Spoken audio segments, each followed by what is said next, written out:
Olá, sejam muito bem-vindas e bem-vindos a mais um episódio do Urbanidades. O meu nome é Danilo Cursino e, como de costume, eu estou aqui com João Freitas. E aí, João, como é que você tá, meu velho? Salve, Danilo. Alegria muito grande de estarmos aqui novamente com mais um episódio do Urbanidades. Sem dúvida, João, é uma alegria muito grande seguir nessa caminhada toda semana, trazendo mais um episódio para os nossos ouvintes. E, bom, já que a gente está falando sobre o episódio, né, eu queria que você desse uma pincelada rápida, João, sobre a entrevista de hoje, né, que foi sobre uma coletânea chamada Militarização no Rio de Janeiro, da pacificação à intervenção. E a entrevista rolou com um grupo de pessoas, né? Exatamente. Tivemos a honra de receber a professora Márcia Leite, Lia Rocha, Juliana Farias e Monique Carvalho para conversar um pouco sobre o tema, né, sobre a questão da militarização no Rio de Janeiro. Infelizmente, um tema que continua ainda bastante atual, ganha ainda mais força nesse momento atual de governo.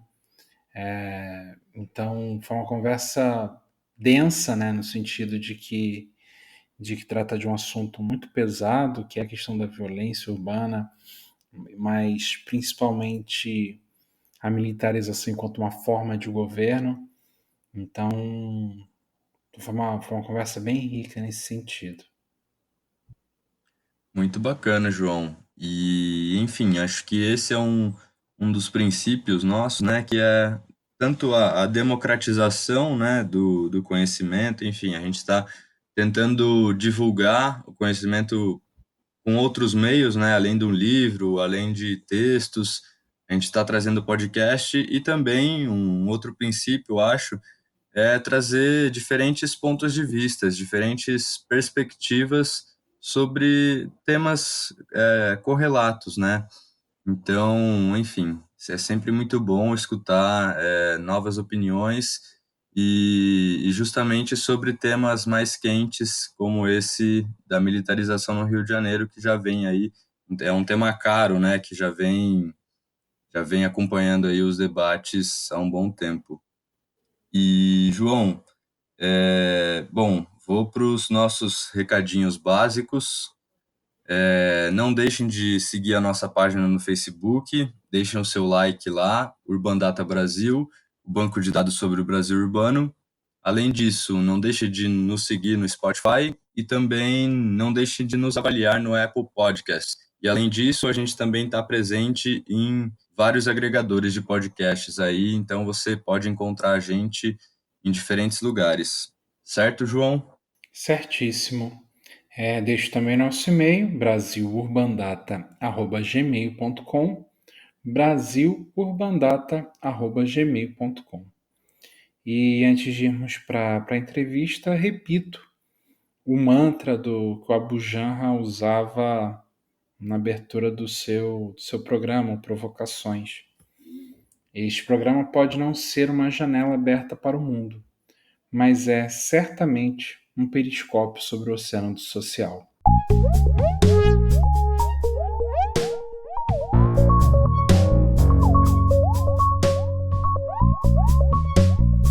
Mais uma entrevista do Urbanidades. Eu, João Freitas, o seu anfitrião, estou aqui com o Marcelo Venturini. Tudo bem, Marcelo? Gente, estou aqui de novo. Olá, ouvintes. Olá a todos. E com a estreia da Isis. Tudo bem, Isis? Olá, tudo bom? É um prazer estar aqui.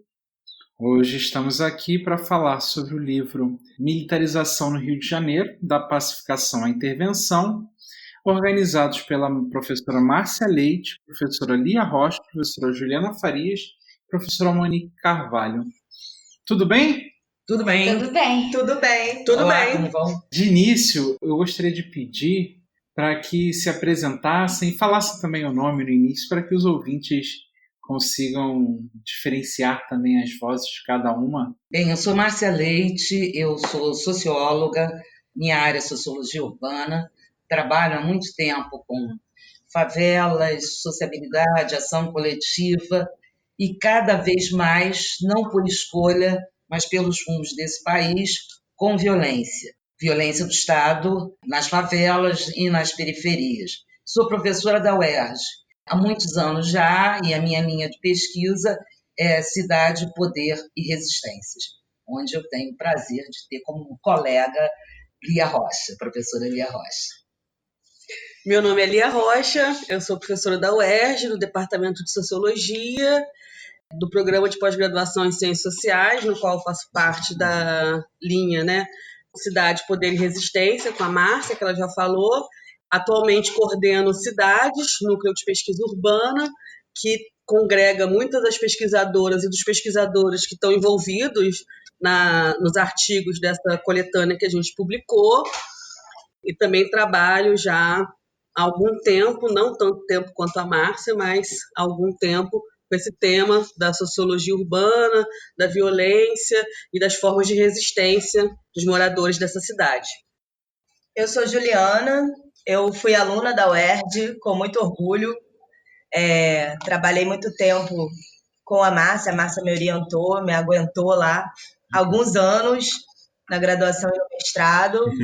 Depois eu fui fazer o doutorado na UFRJ com o professor Machado. E agora eu estou fazendo um pós-doutorado na Unicamp, também trabalhando com militarização ainda, que sempre foi também um tema de atenção, juntando com violência de Estado necessariamente.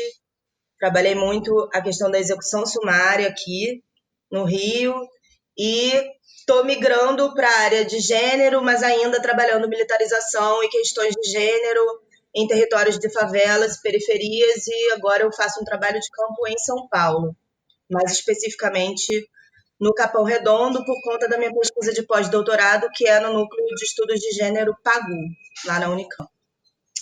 Eu sou Monique Carvalho, sou professora do Colégio de Aplicação da UERJ, fui orientanda da Márcia no doutorado.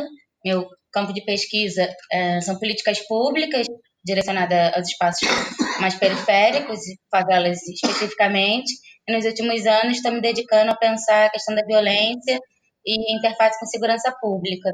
Também sou pesquisadora de cidades e atuo na educação básica. E eu também sou pesquisadora de cidades, que é maravilhoso. Eu também, eu sou visitante, mas sou pesquisadora de cidades. Fale um pouquinho sobre o que é o Cidades. Desde 2014, a gente na UERJ tem se juntado, né, realizado reuniões, feito trocas entre pesquisadores, tanto de pós-graduação quanto de graduação da UERJ ou de outras universidades, que se interessam pelo tema da sociologia urbana e da antropologia urbana. Então, Cidades é um guarda-chuva, né, para diversos pesquisadores com diversos interesses, mas que tem alguns orientadores, algumas linhas, né, de trabalho que são convergentes e que fazem com que a gente tenha uma identidade. A primeira delas é a questão do trabalho qualitativo, e isso também se reflete um pouco na organização do trabalho aqui do nosso livro. A ideia de que, para compreender essas dinâmicas de violência, de opressão, de dominação, mas também as formas de resistência e a busca por outras formas de organização social, elas são, muitas vezes, quando a gente vai para os números e para uma abordagem mais quantitativa, né, a gente invisibiliza esses casos. Falar que no Brasil, por exemplo, a gente tem um índice de 29 homicídios a cada 100 mil habitantes no ano passado é algo que chama a atenção, mas que não diz muito sobre as dinâmicas dessas mortes, sobre os elementos de raça, de gênero, né, de classe, de território que estão contribuindo para essas dinâmicas. Então, a gente tem uma aposta no trabalho qualitativo. Além disso, a gente tem também, em termos da nossa identidade, né, coletiva, um compromisso muito grande com a luta dos moradores de favelas, de periferia, dos movimentos sociais, né, um compromisso de sermos o mais fiel possível àquilo que eles nos dizem e àquilo que eles querem passar. Não na perspectiva de dar voz a quem não tem, porque essa população tem voz e tem usado sua voz sempre, né? Mas é também de contribuir e de poder amplificar o que eles estão dizendo e as denúncias que eles estão fazendo. Então, são diversos pesquisadores, como eu disse, né, mas que a gente procura nos juntar com gente que acreditem, que trabalhem da mesma forma que a gente. Nós ficamos localizados na UERJ, no Instituto de Ciências Sociais. Temos uma página no Facebook, que é Cidades Núcleo de Pesquisa Urbana /PPCIS, e convidamos a todos para ir lá, curtir a página, conhecer e participar, sempre que possível, das nossas atividades. Sensacional. Poxa, muito legal, meninas. E vocês recentemente publicaram um livro, né? Conseguiram publicar, pelo que a gente estava conversando em off, vocês falaram que esse processo foi bem longo, né? Até chegar a essa publicação. Talvez fosse legal a gente começar a falar um pouco desse livro, contar como que surgiu a ideia de organizar uma coletânea com esses pesquisadores e como foi o princípio, a gênese desse trabalho de vocês. Bem, a gente começou a pensar em fazer esse livro, em organizar esse livro, em 2013. A gente vinha das jornadas de junho e de uma brutal repressão, tanto do governo do Estado, mas também com a colaboração do governo federal, né? Há um movimento que, na verdade, um movimento social amplo, diversificado, e que, na verdade, tinha várias reivindicações que a gente podia talvez resumir que eram reivindicações por direito à cidade. A gente já tinha, em 2013, as UPPs instaladas no Rio de Janeiro, desde 2008, mas em 2013 já se sentia que a face prometida de resgate de cidadania através de políticas públicas para os moradores das favelas com UPPs já estava em franco desgaste, e o que sobrevivia e se adensava era a face militar das UPPs, operando com controle, repressão, disciplinarização, sufocamento da ação coletiva nessas favelas. A gente vinha vivendo um crescente processo de militarização, com as ocupações militares da Maré e do Alemão, que foram extremamente brutais. E já se anunciava também um processo nacional de militarização das escolas públicas. Quer dizer, foram todos esses elementos que fizeram a gente até mudar o projeto original do livro. O projeto original do livro ia trabalhar com as UPPs e os seus efeitos, as suas consequências nos territórios em que elas estavam instaladas. E o que a gente foi vivendo a partir de 2013 foi nos levando progressivamente claro, quem estava centrado no Rio, fazia pesquisa de campo no Rio, ainda operava com a questão das UPP, mas crescentemente a gente foi pensando essa dinâmica de militarização dos territórios de favelas e periferias. Tá? Eu acho que também o que a gente percebeu ao longo do período, porque demorou um tempo, né, o livro ser gestado, digamos assim, no processo veio a intervenção federal, militar, aqui na cidade, e aí a gente aproveitou também para ampliar o escopo, né, do que a gente vinha pensando, né, primeiro restrito ao PP, e depois como esse processo se ampliou, e aí a gente convidou outros pesquisadores para também compor o livro, pegando também a face da intervenção, as outras faces da militarização, como a questão das escolas públicas que a Márcia falou, enfim, né, tentando apresentar, e aí já com um período grande de UPP, quase 10 anos, tentar apresentar mesmo para o leitor um quadro do que é o Rio de Janeiro, ou está sendo o Rio de Janeiro nesse período. Os artigos são muito interessantes para pensar, para ajudar a compreender, para ajudar a analisar o Rio de Janeiro, e aí pensar outros espaços, né, do país também, mas especialmente o Rio de Janeiro nesses últimos 10 anos. Muito legal. Na apresentação que foi escrita por vocês 4, vocês partem do entendimento, voltam no Foucault, né, para falar sobre formas de governo, e encaram a militarização como uma forma de governo. Como que é esse ponto de partida? Como que é esse entendimento base para tratar dessas questões? Quando a gente estava pensando o livro, a proposta, e pensando também os autores que a gente gostaria que participassem da coletânea, a gente começou a expandir, né, como já foi dito aqui, um pouco da nossa compreensão do que seria o processo de militarização, partindo da ideia, né, de que as UPPs são um pontapé inicial para a expansão dessa militarização na cidade e no estado, né, com reflexo mesmo nos lugares que não tinham UPP, não só na cidade do Rio, mas fora também, mas observando que existiam diversas formas de operar essa militarização. Quando a gente pensa em militarização, inicialmente a gente pensa nas Forças Armadas e na Polícia Militar, né, que são os principais atores desse processo aqui no nosso contexto, mas existem também outros agentes, outros atores que operam a militarização. Então, por exemplo, igrejas, ONGs, trabalhadores do Estado que não são ligados às Forças Armadas, trabalhadores civis, né, entre aspas, como quem pensa as políticas públicas, quem submete, né, quem pensa em termos de submissão das políticas públicas em relação ao tema da violência. Então, se a gente vai fazer uma política pública para a saúde, ela, se for em favela, ela vai ter, né, como principal objetivo a guerra às drogas, a guerra às pobres, etc. Então, era uma forma de pensar a militarização para além dos atores militares estrito sensu. E aí, nesse sentido, a formulação do Foucault sobre governo, governamentalidade, formas de governo e formas de poder foi muito útil, rendeu muito analiticamente para a gente pensar como a militarização é uma forma de governo que governa a vida das pessoas em diferentes dimensões, governa a vida de quem mora nos espaços diretamente militarizados, mas também no resto da cidade, e que é operada por outros agentes, por outros atores que não simplesmente os atores militares.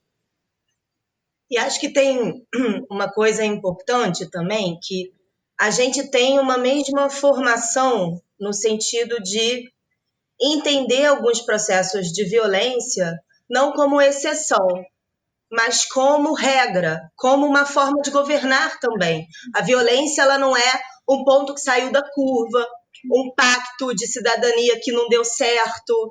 Aqui todo mundo passou por uma escola parecida do que a gente brinca que é a favelologia no Rio de Janeiro, mas também tem uma leitura em comum que foi muito importante na nossa formação, que foi o livro organizado pela Venadais e pela Débora Poole, que é a Antropologia nas Margens do Estado, né?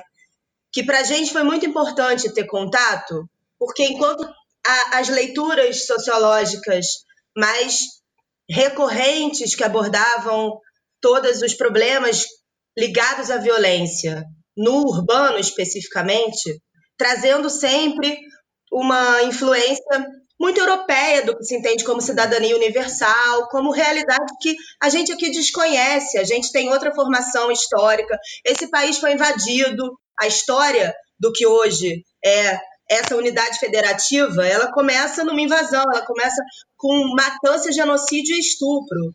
Então, isso não pode ter como parâmetro para estar sendo pensada essa realidade, uma cidadania numa região do planeta que não tem uma comunicação com o que a gente vive aqui. Então, essas bases, digamos, teóricas, que fazem uma parte das pesquisas enxergar falha na violência, enxergar um caminho ou incompleto de um pacto, ou alguma coisa que não deu certo, mas ainda vai dar, estamos no caminho, para nós isso não funciona, essa forma de enxergar não fazia sentido para as coisas que a gente estava estudando. Então, pensar também esses processos que necessariamente envolvem violência de Estado, e essa violência hoje, ela depende da militarização, inclusive nos investimentos, né, de recursos para essa área, os equipamentos cada vez mais caros,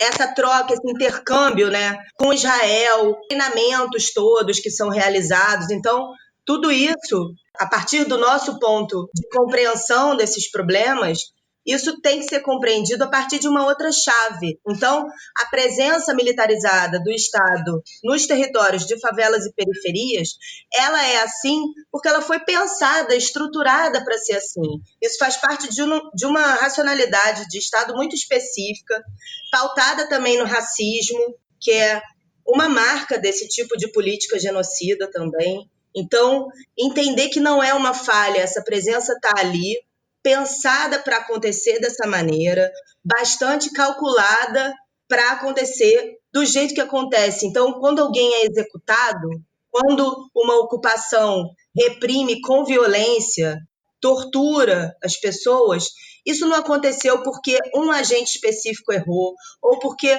uma unidade de um batalhão específico também errou. Não, eles são treinados para fazer esse trabalho dessa maneira. Então, isso para a gente é muito importante. Não é à toa que esse livro é o segundo livro de uma coleção que se chama Engrenagens Urbanas, porque essas engrenagens estão em funcionamento a favor da perpetuação desse tipo de soberania de Estado, que é muito pautada por essa violência que depende da militarização. Não teria como acontecer se não fosse todo o aparato e, como a Lia já disse antes, uma sustentação desse contexto militarizado que está muito além de armamento e de regulamento de ações ostensivas, digamos.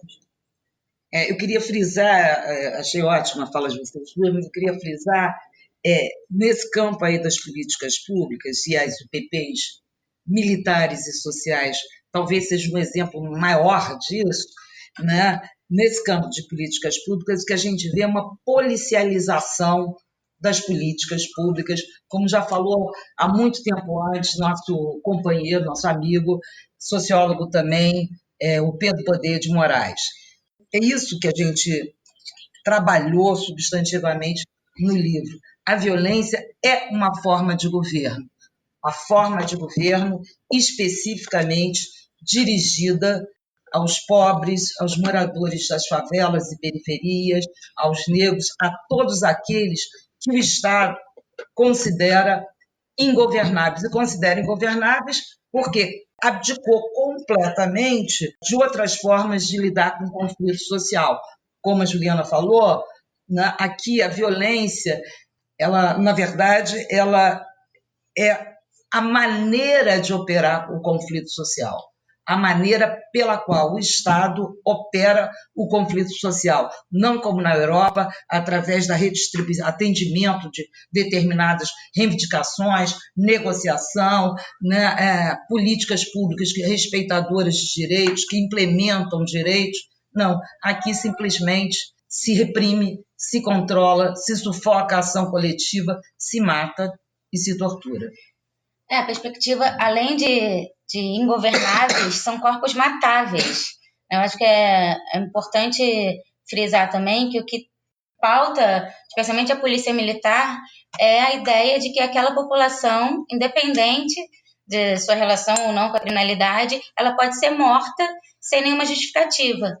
Você tem todo um processo que a Márcia, a Juliana e a Lia escreveram num outro livro, chamado Vida Sob Cerco, que é de uma tentativa de limpeza moral das pessoas. As pessoas têm que, né, os moradores de favela têm que provar que eles não são ligados ao crime, criminosos ou o que seja, para a polícia, não ao contrário. Né? Eles são, por conta do seu local de moradia, a priori suspeitos. Então, tem todo um processo também de uma identificação com essa população enquanto corpos matáveis. A Agamben fala isso, a Juliana trabalhou na tese dela sobre isso também, que pensar esses processos sociologicamente é difícil, é um desafio e é também, não é só uma análise sociológica, né? Uma tentativa de intervenção na realidade também, apresentar para o grande público assim, olha o que essa galera está fazendo, olha o que essa polícia na cidade do Rio de Janeiro está fazendo. Então, acho que a gente tentou contribuir a gente tenta, né, nas nossas pesquisas, apresentar esse quadro e buscar alguma forma de intervenção e de transformação da realidade. Acho que o livro contribui um pouco para isso, né, de uma certa forma. O livro está dividido em 3 partes diferentes. e teve uma agrupação temática, digamos assim, desses artigos. É possível pensar nessas 3 partes compondo um todo maior? Qual a mensagem que essas 3 partes têm como objetivo passar? Bom, como a gente disse, a nossa ideia ao produzir o livro era dialogar com as pesquisas que a gente estava fazendo, que já fazíamos há muito tempo. A Monique lembrou do Vida Sob Ser, que é um livro de 2008, organizado pelo professor Machado da Silva, que tem a contribuição de nós todos, mas é uma grande formulação teórica da Márcia, né, que é a nossa formuladora, orientadora e liderança. Mas a gente tem acompanhado esse processo todo, mesmo antes das UPPs, né? Ser velho tem que ter alguma qualidade na vida, né? Uma delas é a gente poder ver esses processos mais a longo prazo e não exatamente no imediatismo do que sai nos jornais ou do que aparece na televisão. Então, a gente acompanhou esse processo mais a longo prazo, mesmo antes das UPPs, e foi vendo como essas diferentes dinâmicas estavam se articulando para produzir essa forma de governo militarizada. Então, o livro está organizado para incluir, né, não só as nossas pesquisas, mas também a dos colaboradores mais próximos, que compartilham com a gente de todos esses elementos aqui que a gente já mencionou, mas que estudam cada um formas diferentes dessa dinâmica se desenrolar, né? Formas diferentes dessa dinâmica operar. Então, ela expressa essa ideia que a gente está tentando colocar aqui, colocamos na apresentação, de que o governo dos pobres, através da militarização, ele se expressa em diferentes dinâmicas e ele se articula com outros processos sociais e históricos que vêm se desenrolando não só no Rio de Janeiro, mas no Brasil. Por isso, por exemplo, a gente coloca, né, em uma das sessões o debate sobre a cidade olímpica. A gente entende que essa militarização da cidade ela é estruturalmente articulada com o projeto da cidade olímpica, que faz parte de um projeto de mercantilização da cidade. A gente entende a mercantilização articulada à militarização, são processos fazem parte do mesmo processo que tem dupla dimensão, né, dupla concretização na realidade, mas que são processos muito articulados. E a militarização no Rio de Janeiro foi condição de possibilidade para a criação do projeto olímpico. A ideia das UPPs está, desde o início, na proposta de candidatura da cidade do Rio de Janeiro para a sede dos Jogos Olímpicos. Ela faz parte também das condições de possibilidade para a remoção de parte da população, para a reconfiguração de diversos espaços urbanos, para a transformação de lugares que eram ocupados antes por população considerada indesejável, né, ou fora do mercado. A militarização também foi uma condição de possibilidade para a inserção desses territórios no mercado urbano, expulsando essas pessoas e transformando o tecido da cidade. Então, as partes, elas pretendem dar conta desse fenômeno em suas diferentes determinações. Na verdade, não esperava essa pergunta não, João. E aí, olhando agora o índice, eu também me dei conta que cada parte corresponde a uma certa temporalidade.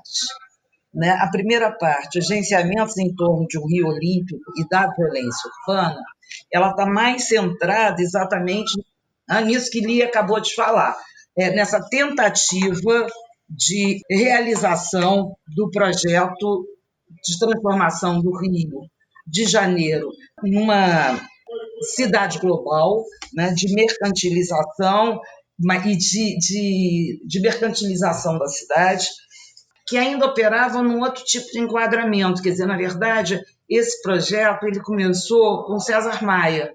Primeira vez que se tentou trazer as Olimpíadas para o Rio de Janeiro foi, não me lembro se foi no primeiro ou segundo governo César Maia, e naquele momento a ideia central era de que o problema do Rio de Janeiro, para o Rio de Janeiro entrar no circuito das cidades globais, era o que o César Maia designava de violência urbana.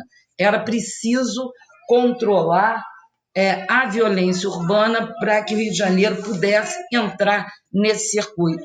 As UPPs, em 2008, já foram criadas, né, com essa lógica, tanto que, com exceção do Batam, da UPP do Batam e da UPP, das UPPs do Alemão, todas as outras UPPs foram instaladas em regiões em torno dos equipamentos que seriam equipamentos esportivos, seriam mobilizados nas Olimpíadas ou nas áreas turísticas da cidade, né? Nas áreas turísticas que podiam ser exploradas pelo mercado.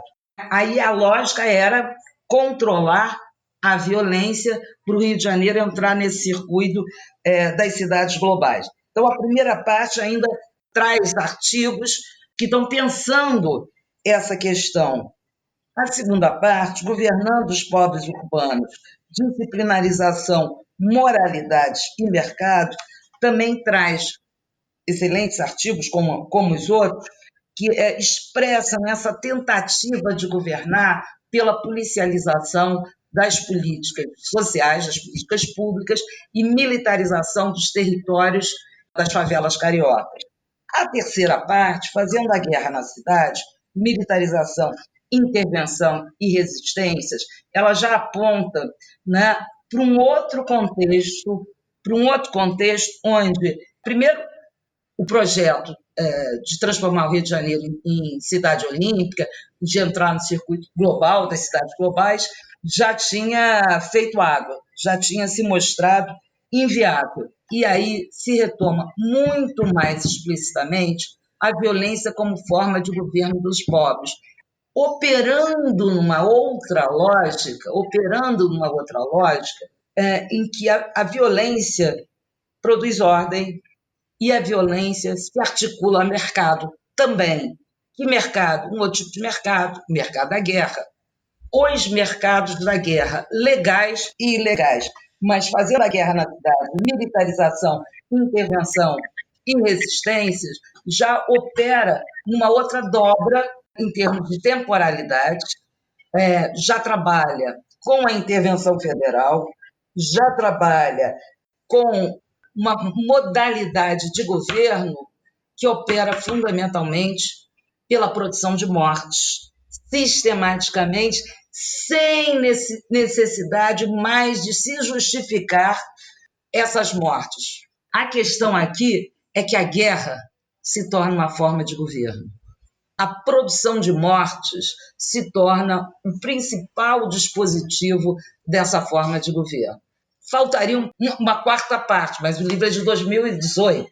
De lá para cá, 2019, apesar de a gente só estar em agosto, isso está muito mais evidenciado, não só no Rio de Janeiro, mas em todo o território brasileiro. Nós temos a eleição do Witzel, né, com a plataforma de mirar na cabecinha e abater.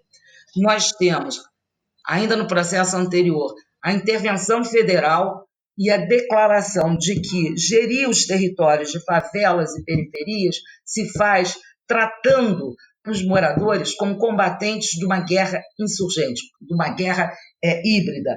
Nós temos a eleição de Bolsonaro, né? Nós temos as suas crescentes tentativas de flexibilização do porte de armas, não só para policiais, né? Mas para qualquer agente de segurança, mas qualquer um que seja designado por eles como cidadãos de bens. Nós temos o pacote anticrime do Moro, ainda ministro da Justiça, de exclusão de ilicitude, que é a permissão para matar, sem precisar justificar. A tese da Juliana, que é uma tese maravilhosa, que se chama Governo de Morte, ela trabalha exatamente como se produz a morte para governar esses territórios, mas ainda assim é necessário justificar essas mortes através do auto de resistência. O que está em tramitação no plano federal, né, o pacote anticrime do Moro, remove, inclusive, esse tipo de justificação necessária. Talvez a Ju possa falar um pouquinho sobre a tese. Enfim, eu acho que a gente vai ter que escrever outro livro para tratar desses temas agora. Nós temos no Rio de Janeiro 5 mortes por dia. Em 21 anos, a gente nunca teve um percentual, uma quantidade de mortes como a gente tem hoje no Rio de Janeiro, primeiro trimestre do ano, 5 mortes por dia, são do ISP, Instituto de Segurança Pública. Desculpa, sem contar a ascensão das milícias, né? Claro. Tem uma novidade aqui no cenário da violência urbana no Rio, que claro, as milícias sempre existiram, mas era uma coisa muito mais localizada na Zona Oeste, uma coisa muito mais à sombra da questão da segurança pública, e agora elas estão operando de uma forma muito mais evidente, disputando inclusive espaços com tráfico de drogas, isso que se chama, se denomina tráfico de drogas, e aí tem disputas territoriais entre milícias, entre milicianos e traficantes, que é uma novidade, digamos assim, no campo da pesquisa da violência. A gente não tinha isso, não nesse modelo, não nesse formato. Isso está muito evidente na zona oeste da cidade, mas que está se expandindo também para outras favelas e outros espaços periféricos, né? Então, de fato, como a Márcia falou, a partir de 2018, a gente já tem um cenário completamente diferente do que a gente tinha nessa produção de um Rio de Janeiro olímpico, que é a primeira parte do livro. Então, de fato, a gente teria que fazer uma militarização 2 aqui para pensar aumento do número de mortes, governo Witzel, milícias ocupando espaços de poder na cidade, no país, né? A gente está vendo, ouvindo e lendo sobre essa galera que está chegando, não chegando, mas que sempre esteve e que está agora se apresentando como legisladores, executivos, ocupando cargo no executivo. A gente está vivenciando isso no Rio de Janeiro e no Brasil. O nome do livro vai ser O que era ruim piorou. Eu queria fazer uma pergunta para os nossos ouvintes saberem, uma informação muito, muito bonita, eu achei, que o livro foi dedicado a Marielle Franco. E eu queria saber como esse assassinato, o crime político contra ela, esse atentado, como ele impactou, atingiu vocês pessoalmente e intelectualmente. Bom, a Marielle Franco, a gente brinca no Rio de Janeiro, que todo mundo que trabalha, milita nesse campo dos direitos humanos, mas assim como todo mundo que sofre, com essa violência de Estado mais diretamente, no seu dia a dia, todo mundo conhecia a Marielle. A Marielle tinha uma atuação de muitos anos na Comissão de Defesa dos Direitos Humanos e ela era uma pessoa acionada em muitos casos para tentar ajudar, resolver, atender e, às vezes, consolar as pessoas que tinham sofrido violência. A gente teve o privilégio de conhecer a Marielle pessoalmente.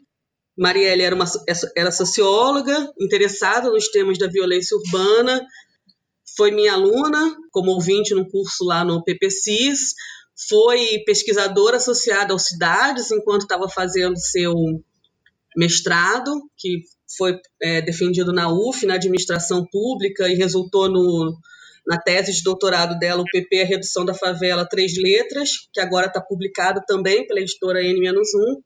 Era uma pessoa interessada por esses temas, era uma pessoa que vivia essas questões no seu dia a dia, no seu cotidiano, mas que também via no espaço da academia um lugar importante, não único, mas um lugar importante de compreensão, de troca, de formulação, para orientar a atuação dela e de tantos outros. O assassinato da Marielle, é claro, faz parte, um dos motivos pelos quais a gente decidiu retomar o livro. Em um certo momento, a gente achou que a gente não ia conseguir fazer o livro. No Rio de Janeiro, além de todas essas questões que a gente está dizendo, nós vivenciamos uma crise econômica muito séria que atingiu as universidades, a UERJ especialmente, e também as agências de fomento. A FAPERJ, que era responsável pelo financiamento das publicações, suspendeu todos os seus repasses, então a gente não via o horizonte de publicar o livro. Eu e Márcia, naquela época já éramos professoras da UERJ, ficamos sem salário, então também não é o melhor contexto do mundo para você pensar em projetos, mas o assassinato da Marielle nos fez paradoxalmente, nos fez querer voltar a ter desejo de publicar o livro. A gente achou que era importante que a gente tentasse contribuir para compreender o que está acontecendo. O que está acontecendo no estado do Rio, em que uma vereadora, a quinta mais votada da cidade, uma mulher negra, moradora de favela, com uma pauta não só em relação aos direitos humanos, mas uma pauta de defesa desses territórios, de defesa desse lugar e da vida das pessoas que moram nesses lugares. Uma mulher que sempre foi crítica a essa militarização, uma mulher que sempre denunciou essa militarização e que sofre um atentado que, para nós, desde o início, estava claro, né, estava relacionado à sua atuação política. Uma mulher também que, após a sua morte, tem sua história, sua trajetória difamada numa série de notícias mentirosas que foram espalhadas de forma até surpreendente. A gente sabia que essas coisas existiam, mas nunca imaginamos que tivesse esse tipo de penetração. É uma mulher que foi, depois de sua morte, acusada, né, de ser defensora do tráfico, de ser casada com traficante, etc., nos convocou, todo esse contexto, não só do assassinato dela, mas da campanha difamatória que foi feita contra ela posteriormente e contra todos os defensores de direitos humanos, contra todas as pessoas que militam na discussão da violência urbana contra esse modelo. A difamação de tudo isso que a gente acredita e que a gente representa nos impulsionou a publicar o livro, a tentar contribuir, sabendo que a nossa contribuição é bem restrita. A universidade tem um papel a desempenhar, não é o papel mais importante, mas tem um papel a desempenhar nessa luta. E também foi uma forma que a gente encontrou, né, não só de processar uma parte do nosso luto, mas também de homenageá-la, né, de deixar evidente para todos nós que ela é uma referência e que ela morreu, que ela foi assassinada pela sua atuação, pelas coisas que ela defendia, que nós defendemos também, né? Então, como foi o lema da campanha dela, eu sou porque nós somos, sabendo de todas as diferenças que existem entre nós, para nós também era uma forma de nos posicionarmos, né? Nós, como Marielle, queremos saber quando é que essa guerra vai acabar. Obrigado pelo relato, Lia. Obrigado mesmo. Voltando para a questão mais conceitual do livro, o Stephen Graham lançou recentemente, nessa década, foi traduzido recentemente no Cidades Sitiadas para falar sobre esse novo urbanismo militar, sobre essas forças de segurança que, se antes eram usadas a lures, agora são trazidas para o próprio tecido urbano da própria cidade. E ele fala sobre casos como Gaza, outras cidades que são tomadas como territórios de guerra, Gaza, o próprio Haiti como um todo. E a gente vive numa realidade, como vocês bem disseram, que estatisticamente consegue ser pior do que esses lugares. De que forma essa obra comunica algo a vocês e o paralelo que vocês conseguem traçar do Rio de Janeiro, sobretudo, com essas outras zonas de guerra? Bom, como a gente tinha comentado, e a Juliana, quando está falando um pouco das nossas referências teóricas, ela traz, existe uma compreensão nossa de que os processos de violência que são vivenciados aqui no Brasil, eles têm a ver com a nossa formação histórica social, de país colônia, de país da escravidão, em que a população negra continua, de muitas formas, sobre um domínio, né, sobre uma dominação racista em termos estruturais, que se desenvolve aí, que se expressa em termos muito concretos. O trabalho do Graham propõe, né, discutir como essa guerra, né, que antes era localizada nos países fora do centro, seus dispositivos estariam agora sendo implementados também nos países centrais. Então, aquilo que a Juliana estava muito frisando sobre a ideia de uma democracia, de uma cidadania universal, etc., é bom também a gente marcar que isso é uma representação sobre a cidadania nesses países, né? Porque a gente tem hoje, mesmo nos países centrais, campos para refugiados, a gente tem tratamento dado às populações consideradas indesejáveis, como os povos ciganos, os migrantes, etc., um processo também de tratamento militarizado para essa questão social. Mas, de qualquer forma, o Graham tem a discussão sobre o bumerangue de Foucault, né, em que ele vai falar que esses dispositivos de guerra retornam aos países centrais, né? Eles são experimentados nas colônias, eles são como que usados como campo de treinamento nas colônias, mas que agora estão sendo utilizados também nos países centrais. Dentro dessa geografia da guerra que ele está apresentando, nós somos as colônias, nós somos os lugares onde há muito tempo se formula e se aplica esse tipo de dispositivo de guerra. Não é à toa que durante a ditadura militar, por exemplo, muitos torturadores brasileiros foram treinados por agentes de países centrais, como Estados Unidos, etc. O Brasil é um território onde se aplica esses dispositivos e essas tecnologias de guerra.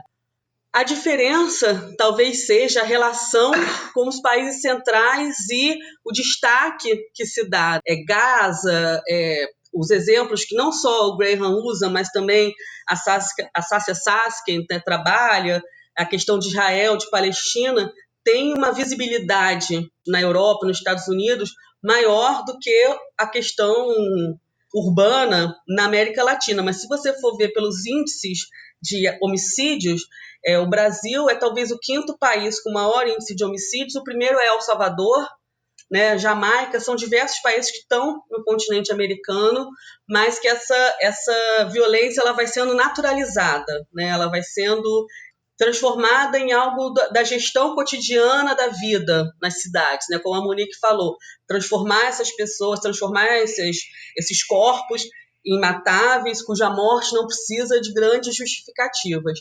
Então, a gente está pensando as transformações da militarização no Rio de Janeiro, o impacto que tem sobre a cidade, mas a partir do ponto de vista da colônia, né, de onde a gente já sofre esses processos há muito tempo.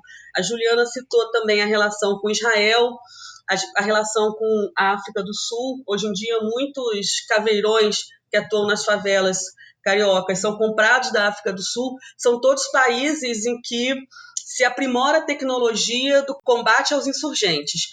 Por exemplo, o caveirão da África do Sul, ele é bem recomendado no mercado de caveirões, porque ele tem até o teto blindado, porque os tipos de ações de guerra que eles fazem nas favelas de Soweto, por exemplo, os tiros podem vir de cima. Então, eles são bem-vindos no mercado brasileiro, no mercado fluminense de caveirão, por terem essa qualidade. Então, a gente tem uma circularização dessas tecnologias, uma circularidade das tecnologias de militarização, não só desses aparatos físicos, como os equipamentos, mas também das políticas, dos treinamentos. A Márcia já escreveu sobre isso também, sobre como circula e como o Brasil também se torna um exportador do modelo, quando o Beltrame, que era o secretário de Segurança aqui, vai falar sobre a UPP em outros lugares, né, vai apresentar o projeto como uma tecnologia que pode ser replicada. Então, a gente está num país, né, periférico, a gente está numa ex-colônia, e é importante para a gente compreender como circula nesses territórios, que são o outro dos países centrais, que são vistos como outro, como circula entre nós essa militarização através de seus dispositivos, através dos seus aparatos, dos seus equipamentos, mas também do militarismo enquanto uma lógica, enquanto valores, enquanto uma visão de mundo que justifica todo esse governo de mortes aí. Só um detalhe, quer dizer, nossos países do sul global funcionam como um laboratório, né? Como um laboratório para operação dessas tecnologias que nós assistimos, tecnologias de governo, são tecnologias de guerra, de produção de morte e de produção de controle. O Graham, quando está trabalhando com a questão da Palestina, mostra como a Palestina foi um laboratório. Nós também somos um laboratório. Como se produz hoje no mundo, em que você tem um avanço, né, de um modelo de gestão, né, um primeiro avanço, né, do capitalismo financeiro, que não está disposto a fazer nenhuma concessão para os pobres urbanos.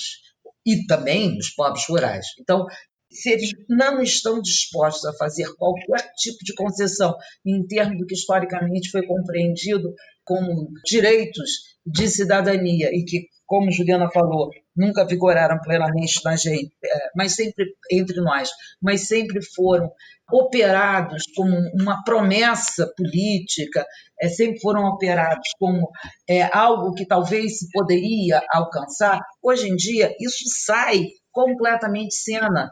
Isso sai completamente de cena e se o poder econômico dominante não está disposto a fazer mais nenhuma concessão aos povos urbanos e aos povos rurais, só pode governar pela guerra, pela repressão, pelo confronto, pelo controle. Por isso, crescentemente, se produz, se testa nos nossos países do sul global. Quer dizer, esses dispositivos de guerra, esses dispositivos de controle, que são os dispositivos de militarização, e, nesse sentido, Graham foi uma inspiração, sim, para vários capítulos do livro, para entender que lógica está sendo operada e também como isso circula, como isso é produzido, e outra coisa, como e por quem isso é pensado, que think tanks, né, que vão operar com isso e fazer circular essas ideias, esses novos modos de governar, e também como isso tudo produz mercado. Porque, na verdade, isso é um poderosíssimo mercado ao qual a gente não está prestando tanta atenção.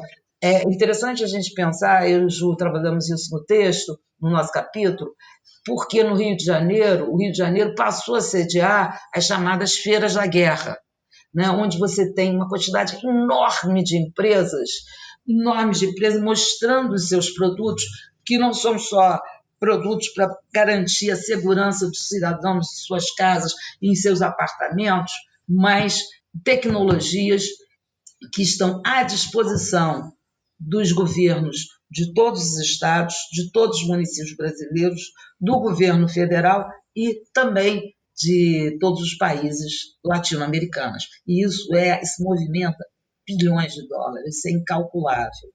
Como um exemplo, né, do que a Márcia está falando, a gente teve recentemente esse governador eleito se apresentando, né, para a grande mídia dentro de um helicóptero blindado, que os moradores de favelas chamam de caveirão voador, esse avanço, né, do caveirão terrestre. Então, é preciso ter muitos dispositivos para essa guerra, né? Então, um novo equipamento é esse helicóptero, e aí é o helicóptero blindado e o governador, né, o representante do executivo estadual, dentro, né, desse equipamento, atirando nas pessoas. Uma cidade aqui litorânea chamada Angra dos Reis. Então, acho que isso é uma cena muito forte, né? Você pensar que é de fato essa autorização para matar. Se até 2017, 2016, se tinha algum constrangimento nessa política de morte, ainda com o PP vigorando, ainda com um discurso de que saíram as armas, não tem mais tiro, não sei o quê, agora isso está liberado. E aí eu acho também a polícia, que opera numa lógica de vingança, meio que reprimiu ao longo né, no período, pelo menos, que a UPP estava ali muito em cena e que tinha a grande mídia acompanhando, né, essa atuação, e aí, de fato, tiveram menos mortes nesses espaços com a ocupação policial, mas agora a polícia também está atirando com o aval do próprio governador. Eu acho que isso é muito significativo e é uma coisa que a gente tem que olhar, né, com mais atenção, com um cuidado maior, porque isso não é de graça, isso não é gratuito, não é fortuito, faz parte de uma engrenagem mesmo, militarizada, de mercado, de capital, que envolve a lógica da guerra. E esses intercâmbios, que são de armamentos também, né? Intercâmbios de tecnologias de controle de corpos e de territórios, a gente pode se inspirar muito lendo o Novo Urbanismo Militar, e a gente também tem uma interlocução que é bastante forte com pesquisadoras e pesquisadores que também moram em favelas e que têm uma produção que agora está ganhando, ainda bem, mais espaço, e a gente espera que também publicações, não só um espaço para interlocução com grupos específicos, mas que essas obras possam circular mais. Não foi à toa também que a gente convidou a Gisele Martins, que é uma jornalista, pesquisadora também, defendeu seu mestrado na UERJ de Caxias, tem uma dissertação Belíssima. muito, muito, muito interessante que a gente recomenda fortemente, sobre também o processo de militarização nas diferentes favelas da Maré.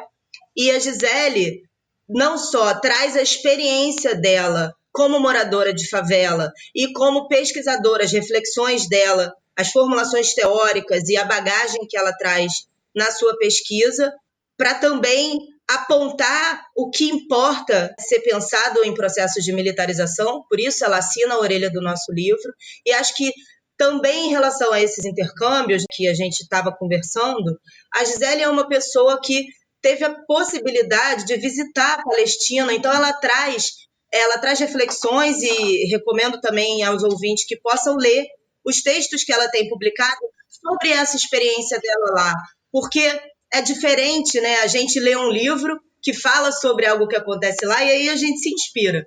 Mas uma coisa é alguém que mora na Maré e que tem a experiência cotidiana de vivenciar na pele o que é essa violência militarizada do Estado e poder conversar com pessoas que estão lá na Palestina sofrendo essa forma de repressão, que pôde entender como é que isso é vivenciado e experimentado lá e voltar para cá com essa bagagem também para pensar a sua própria experiência nesse contexto, né, de militarização. Então, eu acho que talvez esse tipo de intercâmbio de tecnologias de controle nos faça pensar nos intercâmbios dos ativismos, das resistências, de como essa troca também é importante. A gente acompanhou aqui também, enquanto as UPPs estavam sendo instaladas, como que os militantes e os movimentos organizados de outras favelas acionaram os movimentos locais do Santa Marta, que foi a primeira favela que teve a UPP instalada. Então, do mesmo jeito que é possível também incentivar esse tipo de atividade, então, para as pessoas que hoje estão ocupando funções nas ONGs que restam, ou em institutos de pesquisa, institutos que apoiam algumas atividades, né, de movimentos sociais, que possam ficar atentas e atentos a esse tipo de intercâmbio que é muito necessário. Se a gente está falando de tecnologias, de um intercâmbio de tecnologias global, que a gente possa também estar apoiando um intercâmbio dos ativistas e das resistências, porque isso vai ser cada vez mais necessário. Bom, como vocês comentaram, e vocês estão fazendo pesquisas em favelas há muito tempo no Rio de Janeiro, permite uma visão de um prazo maior, né, de uma duração maior. Então eu gostaria de saber de vocês, para a gente ir encaminhando já para o final a entrevista, como que vocês percebem esse processo? Quais foram as principais mudanças desde que vocês já comentaram a questão do abandono da ideia de uma pacificação, né? Mas vocês falaram que conheceram ainda antes das UPPs, né? Então, contar um pouquinho desse processo, qual a percepção de vocês? E pode parecer uma pergunta ridícula nos tempos atuais, mas se vocês percebem, enfim, qualquer possibilidade de mudança para o futuro. Eu não estou nada otimista em relação ao futuro. Eu vejo a vida dos moradores em favelas, assim como em periferias, cada vez mais difícil. Quando a gente fez o livro Vida Sob Cerco, ele foi publicado em 2008, né? 10 anos antes do livro sobre militarização. A gente falava que os moradores viviam uma vida sob cerco. E aí era um duplo cerco, o cerco dos traficantes de drogas, das diferentes facções. Claro que, dependendo da facção que estava instalada no território, isso era diferenciado, mas, de qualquer maneira, a questão que nos levou a fazer a pesquisa, da qual todas nós participamos junto com o Machado, a pesquisa que resultou no livro Vida Sob Cerco, que na época havia um debate instalado no Rio de Janeiro do qual participavam os operadores do Estado, a mídia, os pesquisadores de favela, muito pouco espaço e voz tinham, né, nesse debate os próprios moradores de favela, mas havia uma questão posta que era que os moradores aderiam ao tráfico de drogas. Isso era colocado à época como a existência, como se houvesse uma conivência dos moradores com as facções e com o modo de governo que as facções estabeleciam no território. Na verdade, esses pesquisadores, a mídia, não operavam com a ideia, com a tese clássica, né, que vem de Lenin, da existência de um duplo poder. Esses moradores eles estariam referidos ao poder dos traficantes, às normas dos traficantes, porque eles aderiam a elas. E o que a nossa experiência, nós e nossas pesquisas já vivíamos, já sentíamos, já tínhamos analisado, né, era que, ao contrário, eles eram obrigados, eles eram subjugados pelos membros dessas facções e também subjugados pela polícia militar, sobretudo. Essa pesquisa que a gente fez juntos, e junto com o Machado, sob coordenação do Machado, nessa pesquisa a gente trabalhou com mais de 100, ouviu mais de 100 moradores de favelas. A gente entrevistou, a gente fez campo, a gente fez grupo focal, e o resultado foi exatamente esse, quer dizer, esse cerco que era operado tanto pelo Estado quanto pelo tráfico de drogas. Nada mudou nos 10 anos. O cerco se aperfeiçoou e se aprofundou tanto por parte do Estado, no intervalo de vigência das UPPs. É verdade, se mata, como Monique falou, se matou menos nas favelas, o Estado matou menos nas favelas com UPPs, mas continuou matando e muito nas favelas que não tinham UPPs. Menos de 40 favelas cariocas tinham PPs, menos de 30% das favelas do Rio de Janeiro tinham PPs. Então, se reduziu o homicídio ali, a produção de mortos continuou a vigorar em todas as outras favelas e em todas as outras periferias. Então, hoje a gente tem o Estado, como eu falei antes, mata 5 pessoas por dia no Rio de Janeiro. Em 21 anos, a gente nunca teve tantos homicídios produzidos por intervenção policial como a gente tem hoje. Por outro lado, a outra modalidade de cerco, a dos traficantes de droga, continua vigindo. E como a Monique falou muito bem, continua vigindo não só esse cerco dos traficantes de droga, mas das diferentes milícias, que, em alguns casos, se articulam aos traficantes de drogas. Alguma perspectiva em termos de um futuro melhor para os moradores dessas favelas e periferias seria difícil de imaginar no momento, no contexto que a gente está vivendo no Rio de Janeiro. Eu gostaria muito de poder antecipar alguma coisa nesse sentido, mas nem especificamente no território, pelos atores que ali atuam, coagindo, matando, controlando, reprimindo os moradores, nem da parte do Estado dá para se esperar alguma outra coisa. A grande resistência é a própria sobrevivência. Então, eu acho que, pelo que eu tenho acompanhado, as redes sociais, de alguma forma, são utilizadas como proteção, né? Então, tem a Operação na Maré, eles, né, tem um grupo de comunicadores populares que publicam e que avisam, grupos de WhatsApp, e ainda assim, com muita perseguição, eles são muito perseguidos o tempo inteiro, criminalizados, mas ainda é um caminho, né, uma ferramenta de diálogo com os demais moradores. Então, acho que, falando em resistências, em formas de se organizar, eu acho que o momento é muito crítico, como a Márcia falou, o futuro não é bom, é muito, sei lá, triste, nem tenho adjetivo para falar, né? Não sei, terrível, mas o que os moradores de favela estão tentando é sobreviver. Sobreviver ao caveirão voador, sobreviver às intervenções. Tem operação todo dia na Maré, operação todo dia no Alemão. Isso não é divulgado na grande mídia, mas tipo, os comunicadores populares na Cidade de Deus, na Praça Seca, que é um bairro, né, onde a minha família mora, todos os dias tem operação, todos os dias tem tiro. Tem um aplicativo importante aqui no Rio de Janeiro chamado Fogo Cruzado, que apresenta onde está tendo tiroteio. E assim, tem tiroteio, tem tiro todos os dias nessa cidade. Enfim, eu acho que a grande resistência é a própria sobrevivência. Tentar não morrer. Acho que é isso.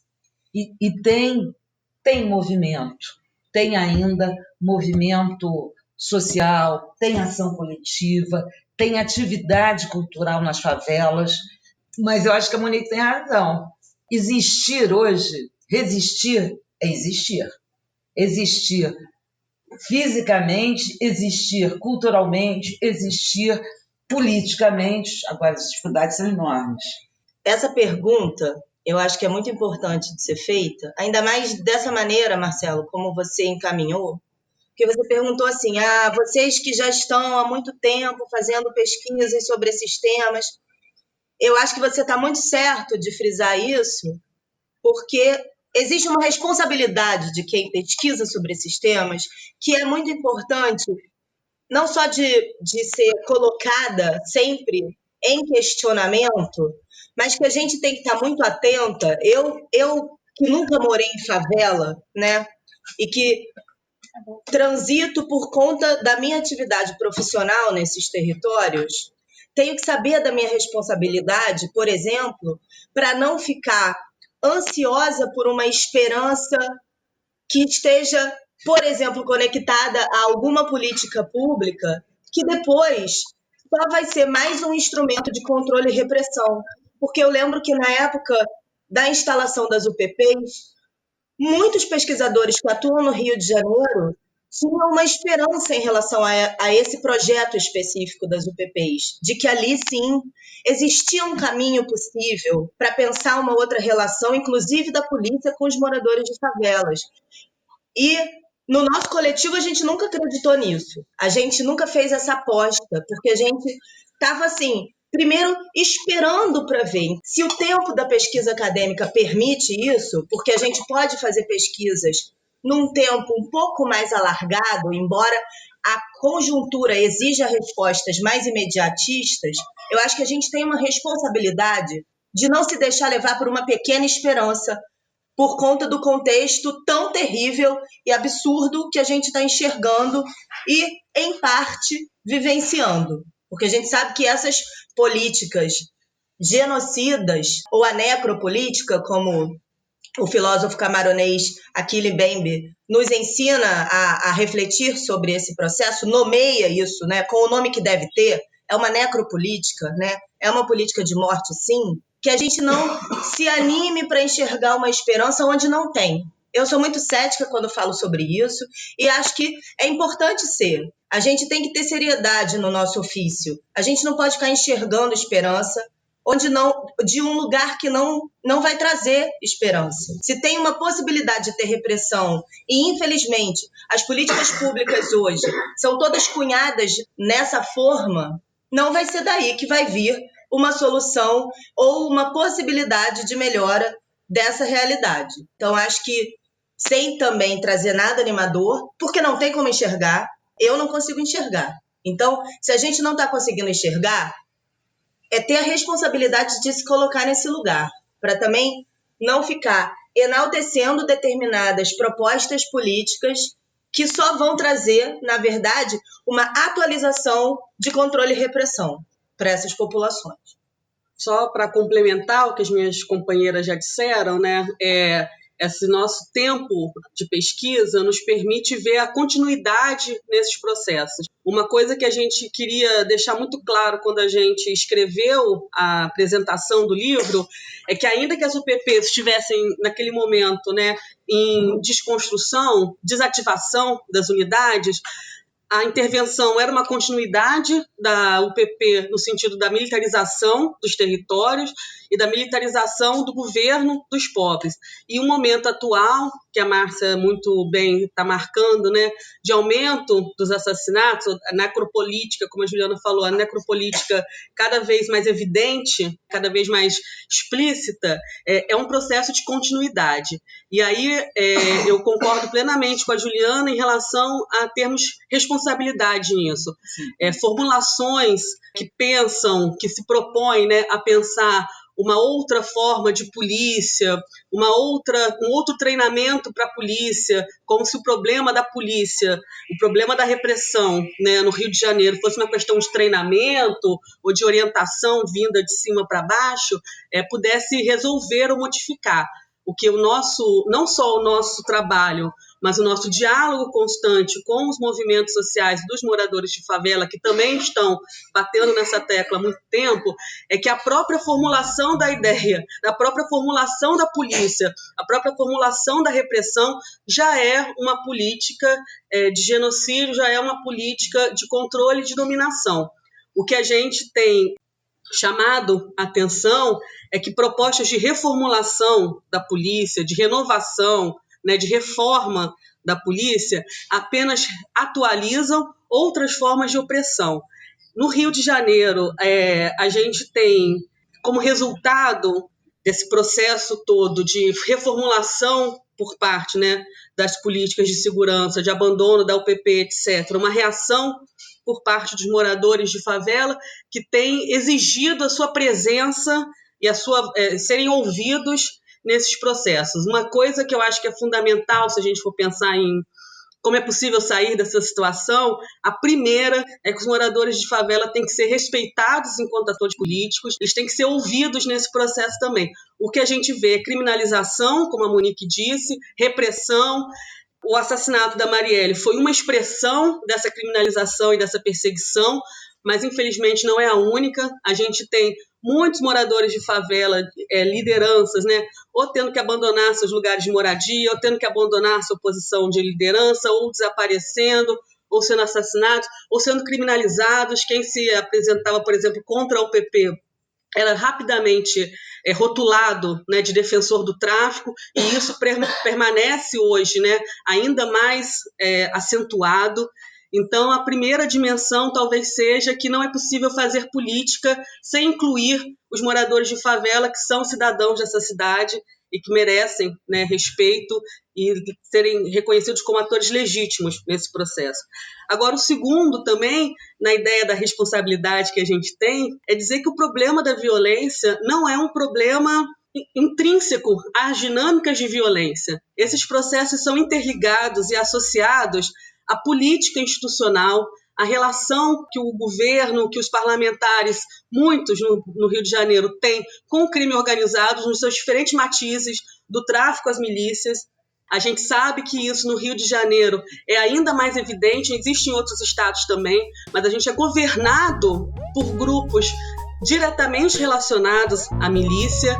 A gente vive uma questão social por conta da crise econômica, por conta do processo que o Rio de Janeiro tem sofrido, que é evidente que vai se expressar também em mais criminalização, mais repressão. A gente teve no mesmo processo das UPPs a militarização da Guarda Civil na repressão aos camelôs, a militarização na repressão às ocupações, que são uma forma legítima de tentar ocupar um espaço da cidade que expulsa os pobres para as suas bordas, para as suas franjas. E quando as pessoas tentam ocupar o espaço da cidade, são criminalizadas, são reprimidas, têm suas casas destruídas, etc. Então, não dá para pensar... A militarização das escolas. Então, não dá para pensar a violência como um fenômeno localizado que a gente pode tratar a violência, né? E não dá para falar sobre violência no Rio de Janeiro e no Brasil sem falar sobre racismo. Então, o racismo é estruturante da nossa sociedade, né? Ele é estruturante do capitalismo subalterno que a gente vive. Então, se há realmente a possibilidade da gente resolver essa nossa questão social, ela tem que passar por um combate ao racismo real, a essa visão, a essa representação da população negra como possíveis marginais, potenciais marginais, etc., que está muito difundido, muito disseminado ainda.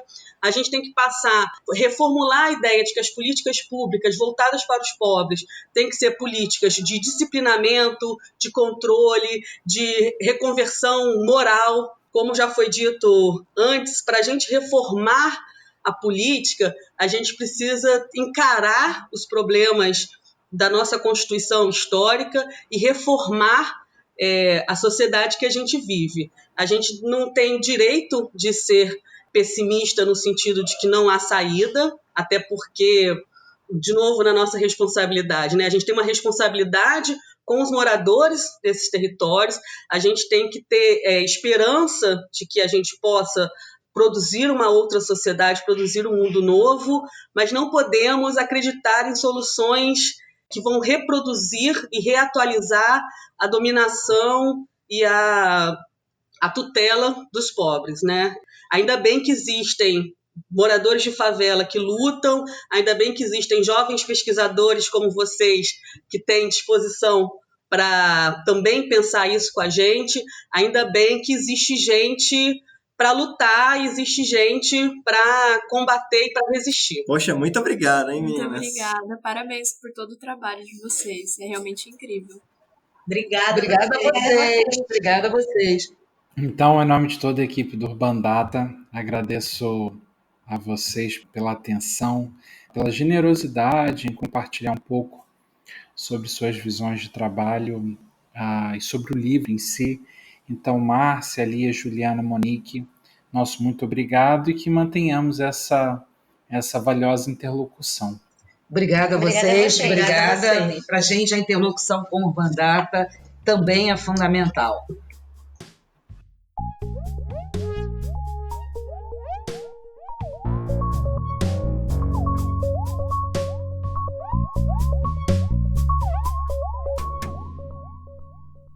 O Urbanidades é produzido pelo Urban Data Brasil, banco de dados bibliográfico sobre o Brasil urbano.